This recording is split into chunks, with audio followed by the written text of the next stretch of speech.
He is about 10 years older than me and working on his business. Is it okay to marry a provider even if you don't get a house in the first few years? Okay, this is a really, really great question, and it's a very valid fear to have. And I'm going to give you some things to consider and questions to ask yourself, okay?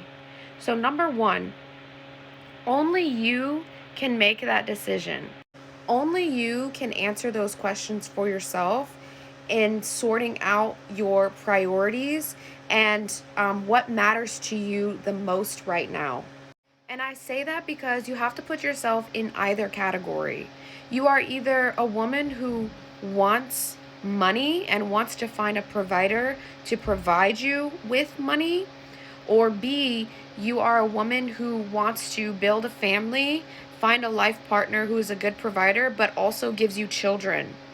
Those are the two biological reasons we mate and marry. So if you are a woman who wants to start building a family and having her kids, and that is your main focus right now, then you are going to focus less on the amount of money that he has and rather on his values in being a provider and how well that you are living.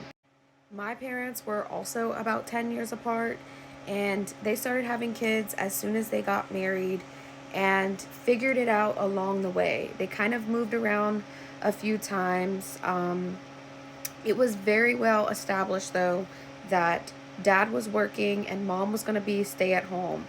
We didn't have the best homes until we were about mid childhood and after each baby popped out. But if you are a woman who doesn't really want to have children and wants to marry for more financial security and financial reasons, more emotional support, more of these modern reasons that we get into relationships, which there is absolutely nothing wrong with marrying for finances and money because that is in your DNA, and do not let anyone tell you any different. Well, then that might become an issue for going after someone who's not completely established in his business and in his finances. So you see how you really have to teeter totter like what your priorities are, because if you want to have children, then you're going to make that your priority. If you want to have money and a life full of leisure, fun, travel, luxury, then you're going to make that aspect more of a priority. Again, there is nothing wrong with either way that you choose. Also, you need to ask yourself this question too. Consider this. How you're living right now, like what is your current living situation? And are you leaving that situation to upgrade your space, or are you downgrading? Because let me tell you, it is extremely difficult to go from a big, spacious home, and then, just getting into like a smaller place, a smaller apartment, something that is more tight and restricted. I mean, in life, we just naturally want to upgrade constantly as we grow and as we get older. So it's very, very hard to shift from having a certain way of what we're used to and a certain kind of luxury that we're used to, and then going backwards and like constricting ourselves to a smaller space. So that is another area that you would also have to consider.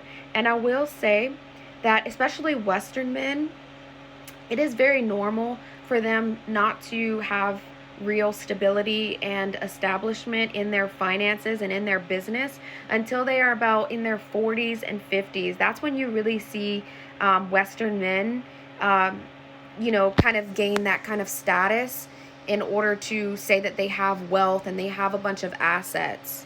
So that is more of the reality, more of the average American lifestyle, outside of what you see flaunted all over social media. So if you are a woman who doesn't really care about having her own career and making a lot of money, which either way, again, is completely fine, that doesn't strip you of your femininity, which with whatever that you choose. But if you are a woman who doesn't care about that, then yeah, marry a guy who, has the same kind of values as you. He's a good provider and a protector. He gives you emotional support. That's what you're going to want to focus on. And when a man has a good woman by his side, that is a lot of the reason why men will have more of the motivation to move up in finances, to build more wealth and success in their life. All because there is a woman, at home that is inspiring him to do that. A lot of men who don't have that or don't even want that, take a good look at what they're doing instead. A lot of them are just, playing video games. They don't really have the motivation and pull in order to, move up and make more money. They don't have anyone that's inspiring to them to do that, making them feel sufficient in this world. So they just kind of lose that motivation.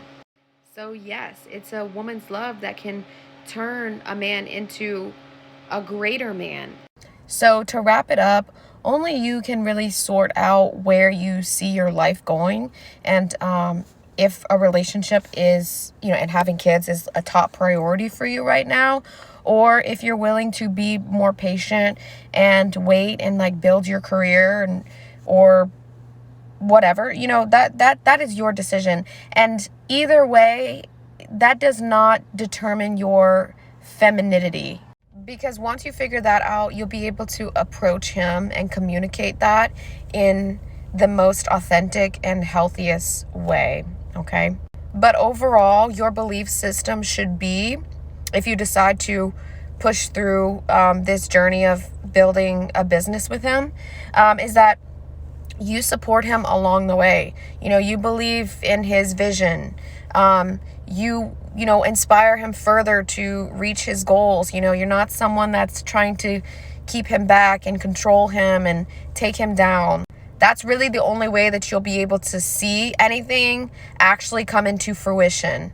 Remember that things like this should happen organically, and that communication is so, so important to have. Lack of communication and lack of authenticity can completely destroy a good relationship, okay? I have seen I've even experienced so many relationships that have crumbled just because there was no communication. And the attraction was there, the polarity was there, the roles were there, but the communication was not. And so that completely destroys something good. So anyways, I'm just gonna shut up, and hopefully this helps to answer your question, helps you to sort the question out for yourself, and where you want to take this relationship. So if you guys have any questions or want to inquire about one-on-one coaching, just send me a DM or an email. I will have everything listed down below. And as always, thank you guys so much for watching. Until the next video, I will talk to you guys soon. Bye.